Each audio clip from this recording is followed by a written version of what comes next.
Hello. हाँ जी, welcome. mytechvalley.com में आपका स्वागत है।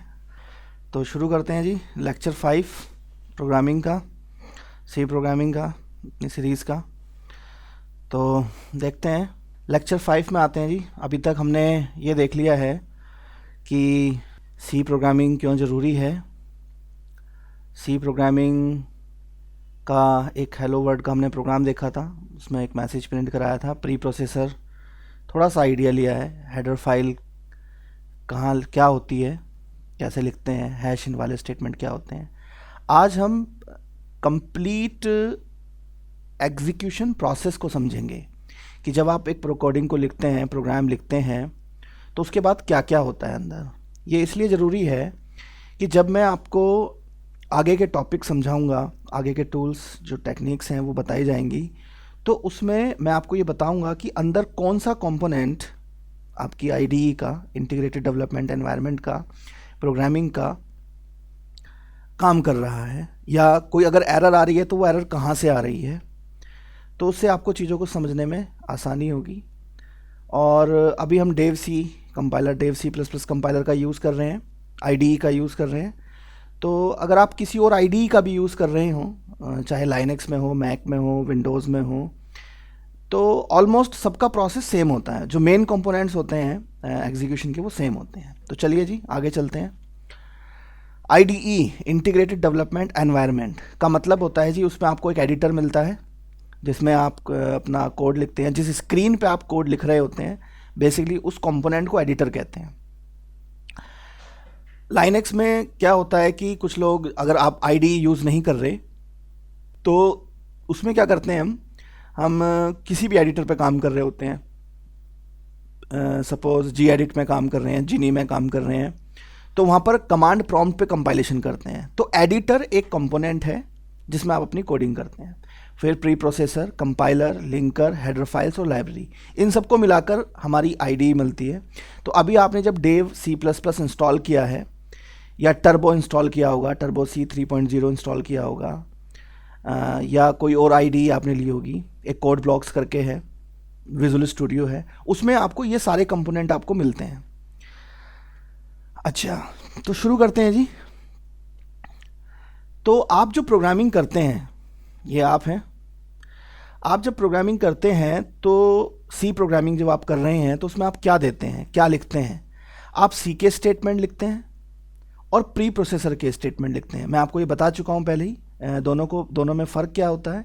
जो स्टेटमेंट हैश, जो लाइन हैश से स्टार्ट होती है, वो प्री प्रोसेसर का स्टेटमेंट होती है, अदरवाइज वो सी का स्टेटमेंट होगी। ठीक है। तो आप क्या करते हैं, आप जो आपके सामने एक स्क्रीन खुली होती है, एक सॉफ्टवेयर खुला होता है, अगर आपके सामने आईडी, आप जैसे डेव सी प्लस में आप काम कर रहे हैं, तो जो स्क्रीन सामने आपको दिख रही है वो एडिटर है, वो आपकी आईडीई का एडिटर कंपोनेंट है। तो उसमें आप कोडिंग लिख रहे होते हैं। उसके बाद क्या होता है, आपने कोडिंग लिख दी, अब आप F9 या कंपाइल करते हैं कोड को, तो वो कोड एडिटर कहाँ भेजता है, वो कोड एडिटर से निकलकर जो आपने लिखा, प्रोग्राम जो आपने लिखा, सी और प्री प्रोसेसर के स्टेटमेंट जो आपने लिखे, वो प्री प्रोसेसर तक पहुंचे। यानी कि प्री प्रोसेसर एक सॉफ्टवेयर है अंदर आपकी आईडी के पीछे, ये हिडन होता है, आपको दिखाई नहीं देता। जब आप कंपाइल करते हैं, जब आप कहते हैं कंपाइल, तो एडिटर से कोड ऑटोमेटिकली प्री प्रोसेसर तक जाता है। और प्री प्रोसेसर आपकी हार्ड डिस्क में कुछ हेडर फाइल्स आपकी इंस्टॉल्ड हुई होती हैं, जैसे stdio.h। तो stdio.h जैसी और बहुत सारी फाइल होती हैं, या आपकी बनाई हुई फाइलों, जैसे हमने बनाई थी एक my.h, उस तरह की फाइलों से कनेक्टेड होता है और रिप्लेस करने का काम करता है, हमने देखा था। तो आपके कंपाइलेशन के प्रोसेस से पहले, यानी कि कंपाइलर तक जाने से पहले, प्री प्रोसेसर, और देखो नाम से ही पता लग रहा है प्री प्रोसेसर, यानी कि प्रोसेस होने से पहले का काम, तो ये क्या करता है, ये हैश वाले सारे स्टेटमेंट प्रोसेस कर देता है। आगे हम देखेंगे हैश वाले और भी स्टेटमेंट होते हैं। अभी आपने देखा था हैश इंक्लूड, ऐसी हैश डिफाइन, हैश एंडेफ, पूरी मैक्रो प्रोग्रामिंग होती है, वो भी मैं आपको बताऊंगा, पूरा सीरीज़ होगा उसका भी, मतलब इसी सी प्रोग्रामिंग की सीरीज़ में ही उसके कुछ लेक्चर आएंगे। आगे चलते हैं। Pre processor coding, pre processor क्या करता है, प्री प्रोसेसर उसके बाद इंटरनली एक प्रोग्राम तैयार करता है, उसमें सिर्फ सी के स्टेटमेंट होते हैं प्योर, यानी कि वो क्या करता है, अपने वाले स्टेटमेंट को ट्रांसलेट कर देता है सी के स्टेटमेंट्स में, हेडर फाइल्स की मदद से हेडर फाइल्स को रिप्लेस करता है, कंटेंट रिप्लेस करता है, यानी कि प्री प्रोसेसर का जो आउटपुट है वो आपको प्योर सी के स्टेटमेंट में मिल जाता है। हिडन होता है, वो अंदर ऑटोमेटिकली होता रहता है, और वो प्रोग्राम ऑटोमेटिकली कंपाइलर तक भेज दिया जाता है। यानी कि जब आप कंपाइल प्रेस करते हैं तो यहां से आपका कोड, यहां आपने लिख दिया था, वो आपका कोड यहां से यहां तक जाता है। ठीक है, तो अगर एरर आती है, कोई कंपाइलर की एरर आती है, तो वो इस जगह से आती है फिर। ठीक है, तो फिर कंपाइलर क्या करता है, कंपाइलर देखते हैं जी क्या करता है। कंपाइलर एक एग्जीक्यूटेबल तैयार करता है, यानी कि ग्रामर को ट्रांसलेट कर देता है, ग्रामर चेंज हो जाती है, वो उसको ऐसी फॉर्म में कन्वर्ट कर देता है जिसे ऑपरेटिंग सिस्टम समझ सके, जिससे वो कंप्यूटर समझ सके और उसको एग्जीक्यूट कर सके। ठीक है, तो और ये कोड अंदर ही अंदर एक अगले सॉफ्टवेयर को पास होता है, लिंकर को। अब ये लिंकर क्या करता है जी, जब, अब एक क्वेश्चन यहां से आप सोच रहे होंगे कि जब ये कोड ऑपरेटिंग सिस्टम समझ सकता है तो फिर लिंकर की क्या जरूरत है। लिंकर की तो कोई जरूरत नहीं होनी चाहिए, सीधा इस कोड को हम ऑपरेटिंग सिस्टम तक भेज सकते थे, बिल्कुल भेज सकते थे। लिंकर की जरूरत क्या होती है, एक्चुअली होता क्या है कि जब आप कोई प्रोग्राम लिखते हैं, तो जैसे अभी आपने देखा होगा, आपने प्रिंटफ लिखा, पिछले प्रोग्राम में आपने देखा होगा कि हमने एक प्रिंटफ लिखा था। तो प्रिंटफ की जो वर्किंग है कि प्रिंटफ क्या है, वो सारी इंफॉर्मेशन यहां पर है कि प्रिंटफ कैसे काम करेगा, वो लाइब्रेरी फाइल्स में है। तो लिंकर क्या करता है कि अगर आप ध्यान से सुनना इस चीज को, लिंकर क्या करता है कि आपने जो प्रोग्राम लिखा उसे कंपाइलर ने कन्वर्ट कर दिया, लेकिन उस प्रोग्राम में जिन जिन चीजों को आपने यूज किया वो अगर लाइब्रेरी से आपने यूज की थी, यानी कि वो लाइब्रेरी की चीजें थी, तो लिंकर उन चीजों को आपके प्रोग्राम में अटैच कर देगा। ठीक है, और उसके बाद एक कंप्लीट ईएक्सी तैयार करेगा जो ऑपरेटिंग सिस्टम समझ सकता है। ठीक है, तो दोबारा समझ लीजिए, ये काफ़ी इंपॉर्टेंट चीज़ है, मैं दोबारा दूसरे तरीके से बताता हूँ। ये अगर आपको पूरा एनवायरनमेंट समझ में आ गया तो हम आगे की जो सी पढ़ने जा रहे हैं, अब जो आगे हमारा सब कुछ चलेगा वो आपको बहुत अच्छे से समझ में आ जाएगा, और मैं इन सब चीज़ों का रेफरेंस दूंगा।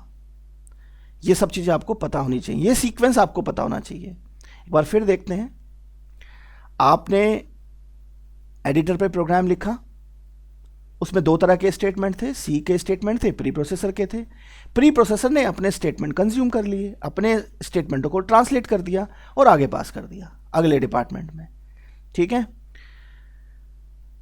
आगे के डिपार्टमेंट में क्या हुआ जी, कंपाइलर ने जो स्टेटमेंट आपने सिर्फ लिखे थे, आप देखिए कंपाइलर क्या करता है, कंपाइलर कभी ये चेक नहीं करता कि आपने क्या नहीं लिखा, आप क्या यूज करना चाहते हैं, वो उसको कुछ ही चेक करता, वो सिर्फ इतना चेक करता है आपने जो लिखा सिर्फ वो सही है या गलत, बस उसे इतना पता है, और वो उसको ट्रांसलेट कर देता है। फॉर एग्जाम्पल, एक एग्जाम्पल देता हूं, जैसे आपने प्रिंटफ लिखा, प्रिंटफ हेलो, हेलो वर्ल्ड, तो कंपाइलर को इस बात से मतलब नहीं है कि प्रिंटफ नाम की कोई चीज है या नहीं, उसे सिर्फ ये चेक करना है कि आपने जो लाइन लिखी वो सही है या गलत। ठीक है, ये आ जाएगा थोड़ा सा और समझ में, अगर नहीं आ रहा है अभी तो ये समझिए कि कंपाइलर सिर्फ ये चेक करता है कि सिंटैक्स सही है या गलत। ठीक है, जैसे फॉर एग्जांपल आप एग्जाम में, एक से बहुत सिंपल तरीके से समझाता हूं, मान लीजिए एग्जाम में आया कि माय बेस्ट फ्रेंड का ऐसे लिखिए। ठीक है, तो माय बेस्ट फ्रेंड के ऐसे में आपने लिखा cow is a pet animal. ठीक है, अब माई बेस्ट फ्रेंड के ऐसे में cow is a pet animal, तो लाइन सेट नहीं होती, मतलब लॉजिकली सेट नहीं होती। लेकिन अगर मान लीजिए टीचर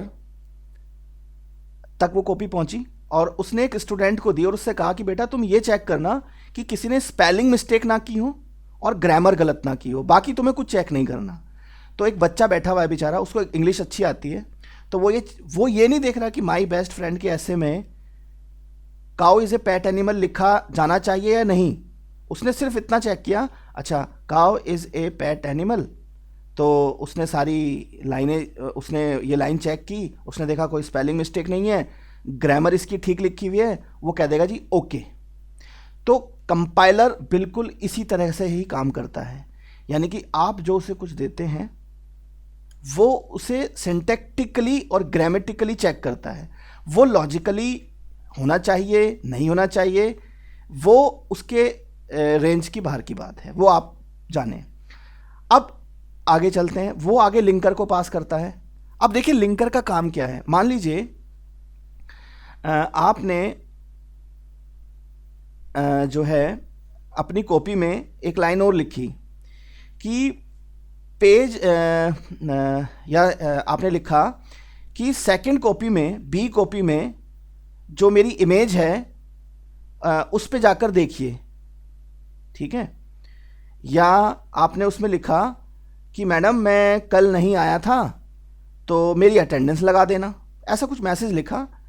तो कंपाइलर ने सिर्फ उसकी ग्रामर चेक की, सिंटैक्स चेक किया, उसे मतलब नहीं है कि वो आप कल आए थे, आपने उसमें रेफरेंस दिया है कि एक इमेज पीछे लगी हुई है, उसे कोई मतलब नहीं। तो लिंकर क्या करता है, लिंकर फिर ये वो टीचर है कंप्लीट, जो होल आपने छोड़े हुए हैं, जो आपके प्रोग्राम में चीज़ें रह गई हैं, उन्हें लाइब्रेरी से कनेक्ट करता है। जैसे प्रिंटएफ की डेफिनेशन, अब मैं टेक्निकल वर्ड यूज़ कर रहा हूँ, प्रिंटएफ की डेफिनेशन वो लाइब्रेरी फाइल्स में होती हैं, लाइब्रेरी फाइल्स में, हेडर फाइल्स में नहीं, डेफिनेशन होती हैं लाइब्रेरी फाइल्स में, उसे लिंकर अटैच कर कर एग्जीक्यूटेबल बनाता है, ठीक है। प्रिंटएफ के रेफरेंस में हम आगे बात करेंगे, अगर अभी समझ में नहीं आ रहा है तो ये लाइन ऐसे जस्ट अभी थोड़ा सा इसको एक तरह से समझ लें, इस इमेज को दिमाग में सेट कर लें, क्योंकि ये इमेज आगे जाके क्लियर होगी धीरे धीरे जब मैं आपको प्रिंटएफ को एक्सप्लेन करूँगा। तो मैं आपसे कहूँगा कि अभी मैं वो बोलता हूँ, मैं आपसे कहूँगा प्रिंटएफ की प्रोटोटाइप, यानी कि प्रिंटएफ का कुछ हिस्सा यहाँ है, वो प्री प्रोसेसर देखेगा, ठीक है, वो कंपाइलर तक पहुँचेगा। कंपाइलर को सिर्फ प्रोटोटाइप से मतलब है, मैं ऐसे वर्ड यूज़ करूँगा। फिर आपसे कहूँगा कि जो डेफिनेशन है वो लाइब्रेरी में होगी, वो लिंकर अटैच करेगा और EXE बनाएगा। इसका मतलब ये हुआ कि ये 3 मेन कंपोनेंट होंगे जिनका सीक्वेंस कम से कम आपको पता होना चाहिए, और फाइनल EXE बनेगी। हेडर फाइल्स, इन्हें हम देख सकते हैं। लाइब्रेरी फाइल्स, ये फाइल्स होती हैं लेकिन हम इसे ओपन करके नहीं देख सकते क्योंकि ये बाइनरी फॉर्म में होती हैं, मतलब एग्जीक्यूटेबल फॉर्म में होती हैं, आप ये कह सकते हैं। EXE बन गई। उसके बाद क्या हुआ, उसके बाद ऑपरेटिंग सिस्टम पर ये EXE लोड हो जाती है और एग्जीक्यूट होकर आपके सामने रिजल्ट आ जाता है, आप रिजल्ट देखते हैं, ठीक है। तो जी ये सीक्वेंस है आपके प्रोग्राम एग्जीक्यूशन का। सिंप्लीफिकेशन, ये कंपोनेंट याद रखिएगा, नाम तो कम से कम याद रखिएगा, सीक्वेंस याद रख लेना कि कुछ सीक्वेंस होता है। अभी ये याद रखो, एडिटर पे आप लिखते हैं, उसके बाद कोड प्री प्रोसेसर में जाता है, क्योंकि ये डिटेल में हम आगे पढ़ेंगे। प्री प्रोसेसर से कंपाइलर पे जाता है, कंपाइलर से लिंकर पे जाता है, और लिंकर से EXE बन जाती है, ठीक है। तो अभी तक हम जब हम F9 करते हैं, आप कंपाइल करते हैं, तो देखिए ये 2 सीक्वेंस चलते हैं बस, प्री प्रोसेसर और कंपाइलर। जब आप कहते हैं एग्जीक्यूट कर दो जी, तो sequence pre processor, compiler, linker और ऑपरेटिंग सिस्टम तक जाता है, ठीक है। तो कंपाइलेशन का प्रोसेस सिर्फ यहाँ तक है और एग्जीक्यूशन का प्रोसेस यहाँ तक है कंप्लीट, यहाँ से पूरा ये एग्जीक्यूशन का सीक्वेंस है, ठीक है।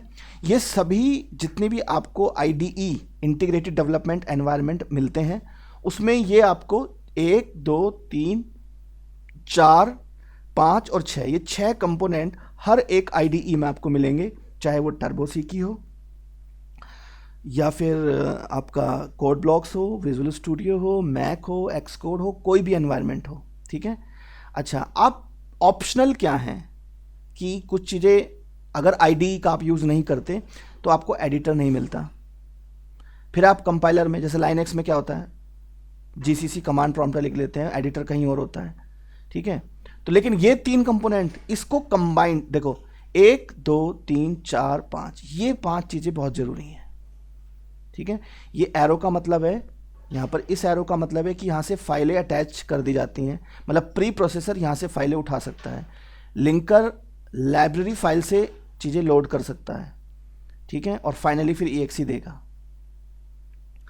तो इसको अगर आपको समझ में नहीं आया तो इसको लेक्चर को वापस शुरू से ले जाएं और दोबारा सुने, क्योंकि ये बहुत इंपॉर्टेंट चीज़ है, इसके बिना काम नहीं चलना। ठीक है, आगे देखते हैं। आप सोच रहे होंगे कि रोज़ की रोज़ यही प्रोग्राम लिखा जा रहा है। बिल्कुल जी, अभी अगर आप इसको समझ, मैंने आपसे पहले क्लास में भी कहा था कि ये कोड आपको जिस दिन पूरा समझ में आ जाएगा उस दिन आप बहुत कुछ समझ जाएंगे। तो देखिए, मैंने आपसे अब जरा थोड़ा सा उस जो हमने अभी सीक्वेंस देखा है, इसको सेव कर देते हैं। फाइल सेव,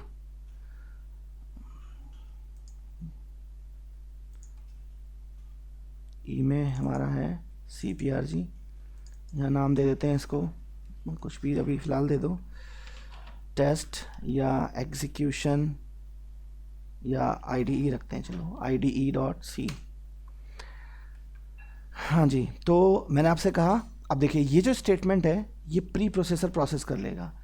अब एक लाइन में बोलता हूँ, प्री प्रोसेसर जो है वो C नहीं जानता, उसको C नहीं आती, उसको C के बारे में कोई इन्फॉर्मेशन नहीं है, और C को प्री प्रोसेसर के स्टेटमेंट की कोई नॉलेज नहीं होती, क्योंकि कंपाइलर तक तो पहुंचता ही नहीं है। कंपाइलर तक प्री प्रोसेसर का स्टेटमेंट नहीं पहुंचता है, क्योंकि प्री प्रोसेसर के स्टेटमेंट जो होंगे वो प्री प्रोसेसर पहले ही प्रोसेस कर लेता है। एक छोटा सा एग्जांपल देखते हैं। मैंने ऐसे ही कुछ लिख दिया, अब बताइए क्या एरर आएगी। अब देखिए, अगर एरर आएगी, अब थोड़ा ध्यान रखना मैं जो बोल रहा हूँ, अगर एरर आएगी तो प्री प्रोसेसर से आएगी, क्योंकि ये लाइन प्री प्रोसेसर की है, ये लाइन प्री प्रोसेसर की है। ठीक है, अगर प्री प्रोसेसर को एरर देनी होगी तो वो कहेगा जी ये क्या लिख दिया आपने, क्यों, क्योंकि ये प्री प्रोसेसर का स्टेटमेंट है और ये पूरी लाइन प्री प्रोसेसर की हो गई, कंपाइलर तक ये जाएगी नहीं, तो एरर कंपाइलर से नहीं आएगी। ठीक है, चलो जी देखते हैं एरर आएगी भी या नहीं। Compile, warning, extra token at end of hash include directive. ठीक है, ये चीज आई है और एक ये वार्निंग है। ठीक, अच्छा, अब देखिए, वार्निंग यानी कि प्रोग्राम चल सकता है, क्यों, क्योंकि कंपाइलर को कोई प्रॉब्लम नहीं है यहां पर आपने क्या लिखा है। ठीक है, तो एग्जीक्यूट रन, प्रोग्राम चल गया। ठीक है, अच्छा, अब देखिए, इसको पूरी लाइन को डिलीट कर देते हैं। यही बात मैं पहले भी आपको बता चुका हूं। अब कंपाइल करते हैं, कंपाइलर ने वार्निंग दी है जस्ट, एक्चुअली ये वार्निंग जो है कंपाइलर से क्यों, यही वाली क्यों आई है, वो प्रिंटफ के रेफरेंस में आई है, उसका रीज़न है मैं आपको बताऊंगा। कि अब मैं यहां पर एक लाइन लिखता हूं, चलिए, int printf const char asterisk comma triple dot. ठीक है, चलिए अब कंपाइल करते हैं। कंपाइल, देखिए कंपाइल हो गया, अब तो वार्निंग भी खत्म हो गई। अच्छा, यानी कि कंपाइलर को सिर्फ ये लाइन चाहिए थी। हाँ, मतलब अगर आप printf का यूज़ यहाँ कर रहे हैं तो कंपाइल, अभी हम समझेंगे, मैं आपको अभी, मैंने आपको फंक्शन नहीं पढ़ाया है, मैं सिर्फ आपको अभी ये बता रहा हूँ कि printf, अगर आप यहाँ पर हेडर फाइल, या तो आप हेडर फाइल लिख रहे थे ऊपर, है ना, देखिए, या तो आप क्या कर रहे थे, या तो आप ये लिख रहे थे और इसको नहीं लिख रहे थे, तब आपकी कंपाइलेशन ठीक ठाक हो रही थी, कोई एरर नहीं आ रही थी। इसको आप हटा देते हैं, सेव करते हैं, कंपाइल करते हैं तो वार्निंग आती है। आप ये लाइन लिख लेते हैं वार्निंग फिर ख़त्म हो जाती है। इसका मतलब बताएंगे जी, इसका मतलब क्या हुआ? इसका मतलब ये हुआ कि वो जो हैश वाली चीज़ है वो कहीं ना कहीं इस लाइन को प्रोवाइड कर रही होगी, यानी कि उस फाइल में stdi और .h में ये लाइन कहीं लिखी होगी। या यूं कहिए, इसको दूसरी तरह से देखते हैं कि कंपाइलर को printf के लिए ये लाइन चाहिए। अब ये लाइन क्या है? इसको प्रोटोटाइप कहते हैं जी। नेक्स्ट लेक्चर हमारा इसके लिए कंप्लीट होगा, डेडिकेटेड होगा। प्रोटोटाइप क्या होती है, printf की प्रोटोटाइप ये है, तो इसको हम आगे देखेंगे। फिलहाल अभी इसको यहीं छोड़ते हैं। तो इसको मैं अभी कंपाइल करता हूँ जी, ये आप करके देखना इसको इतना, और रन करता हूँ। हमारा ये प्रोग्राम चल रहा है, थोड़ा चेंज कर लीजिए, आपको लगे कभी पुराने वाला ही चल गया हो। सेव, एडिट करने के बाद सेव कीजिएगा ज़रूर। फाइल, सेव एज है यहाँ पर, कंट्रोल एस, मैं कंट्रोल एस प्रेस करता हूँ सेव करने के लिए। पहचान क्या है देखिए, जब आप कुछ एडिट करते हैं ना तो यहाँ पे एक एस्ट्रिक आ जाता है, ये वाला। अगर आप, मैं आप कंट्रोल एस प्रेस कर रहा हूँ, कंट्रोल एस, तो जैसे मैंने प्रेस किया वो ख़त्म हो गया। दैट मीन्स अब ये फाइल सेव है। तो कुछ भी चेंज करें और उसके बाद कंपाइल करें, उसके बाद सेव करें, फिर कंपाइल करें और तब रन करें, ठीक है। तो इसको एक बार, ये लेक्चर काफ़ी इंपॉर्टेंट था क्योंकि इसमें सीक्वेंस, एग्जीक्यूशन का जो सीक्वेंस है वो बहुत इंपॉर्टेंट है। मैं बार बार इस बात को इसलिए कह रहा हूँ क्योंकि ये बहुत काम आएगा आगे।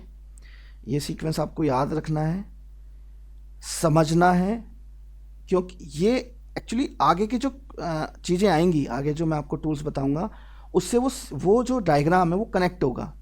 तो उसको मेमोरी में रखना, वो धीरे धीरे धीरे धीरे धीरे धीरे क्लियर होगी चीज़ें उसके, ठीक है। Okay, thank you very much, bye.